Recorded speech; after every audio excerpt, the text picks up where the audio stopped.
బయట ఫుడ్ ఎంత వద్దని వైద్యులు చెప్తున్నా చాలా మంది రెస్టారెంట్ల వెంటే పడుతున్నారు. ఎక్స్పైరీ అయిపోయిన వస్తువులు వాడుతున్నారని తెలిసినా బయట తినేందుకే ఇష్టపడుతున్నారు. ఇక కస్టమర్లను ఆకట్టుకునేందుకు రకరకాల సింథటిక్ కలర్స్ ఉపయోగిస్తున్నారు. మెరిసే జిలేబీల నుంచి కుంకుమ పువ్వు రంగులో కనిపించే బిర్యానీ వరకు ఆహార ప్రియులను అట్రాక్ట్ చేసేందుకు ఉపయోగిస్తున్న ఫుడ్ కలర్స్ ఆరోగ్యానికి ముప్పుగా మారుతున్నాయి.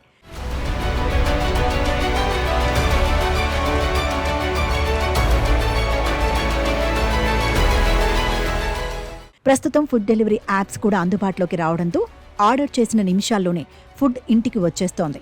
అంతేకాక ఇంటి పట్టునే ఉండి నచ్చిన ఫుడ్ చేసుకోవాలంటే శ్రమ, అంతేకాక ఎక్కువ టైం పడుతుంది. అదే ఆన్లైన్లో ఆర్డర్ పెట్టుకుంటే శ్రమ ఉండదని భావిస్తున్నారు. ఎక్కువ మంది యువత రెస్టారెంట్లలో బిర్యానీలు, ఫ్రైడ్ రైస్లతో పాటు రోడ్ సైడ్ ఫుడ్కు బాగా అలవాటు పడుతున్నారు. ఈ నేపథ్యంలో కస్టమర్లను ఆకర్షించేందుకు సింథటిక్ ఫుడ్ కలరెంట్స్ వాడకం బాగా పెరిగిపోతోంది.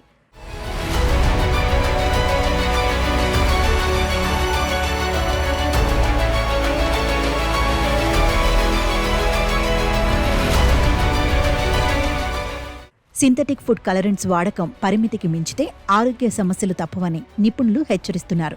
Food safety and standards authority of India 8 రకాల సింథటిక్ కలర్స్ను అనుమతిస్తోంది. ఆహార ఉత్పత్తిని బట్టి వీటి వినియోగానికి నిర్దిష్ట పరిమితులున్నాయి. ఈ పరిమితుల్లో వాడితే సమస్య లేదు, కానీ అధికంగా లేదా దీర్ఘకాలం వాడితే ప్రమాదకరమని వైద్యులు హెచ్చరిస్తున్నారు. ఇప్పటికే చాలా రెస్టారెంట్లు, ఫుడ్ స్టాల్స్ అనధికారికంగా టేస్టింగ్ సాల్ట్తో పాటు సింథటిక్ ఫుడ్ కలర్స్ను ఎక్కువగా ఉపయోగిస్తున్నాయి.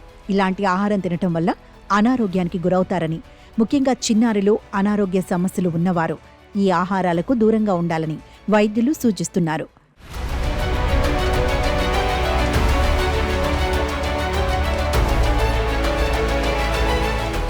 సింథటిక్ కలర్స్ ఈ ఆహారాన్ని ఆకర్షణీయంగా మారుస్తాయి. వేడి, వెలుతురులోనూ రంగు మారకుండా ఉంటుంది. వీటి ధర తక్కువ కావడంతో చాలా రెస్టారెంట్లు, ఫుడ్ స్టాల్స్ వీటిని ఎక్కువగా వాడుతున్నారు.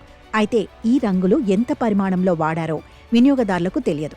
అధిక మోతాదులో దీర్ఘకాలంగా ఈ రంగులు తీసుకోవటం వల్ల అలెర్జీలు, అవయవాలు దెబ్బతినే ప్రమాదం ఉందని వైద్యులు చెబుతున్నారు. అయితే ప్యాకేజ్డ్ ఫుడ్పై సింథటిక్ కలర్స్ వివరాలుంటాయి.